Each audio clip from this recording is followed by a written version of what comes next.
si Lychee, si Lovie, at si Lian. Yan po yung mga kagrupo ng anak ko nung gumawa po sila ng sandwich making sa Girl Scout. Kailan po kasi ako nagkaroon ng time para mag-edit. Sa school po talaga dapat nila gawin yan. Kaya lang, nag-practice muna sila dito ng paggawa ng sandwich bago pumunta sa school. Pati ang design, pre-practice po muna nila sandali. So bago nila hiniwa yan ay sinalang po muna nila nilagyan ng itlog, ng mayonnaise, ng ham, tomato, at saka cheese. Then para matikman na rin nila yan. Pero ito pong iniiwan nila is para po sa mga classmate po nila. Then yung para po sa judge or teacher nila ay doon pa lang po nila gagawin sa school.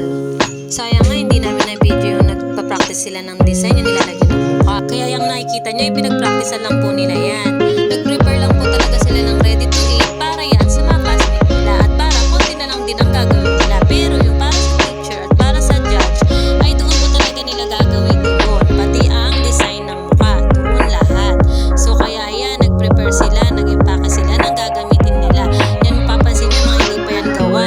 Dahil sila mismo ang gagawa niya sa school. Kumbaga, nire-ready lang nila ang mga kailangan nilang dalhin. Pinag-practicean nila sila lang din ang kumain at ang mga kapatid nila. At para sa mga classmate rin nila. So dito nga po pala nila ilalagay yung mga para sa teachers at judge. Ganyan na example sa practice nila. Tapos sa ordinaryong plastic naman ang para sa iba. So thank you!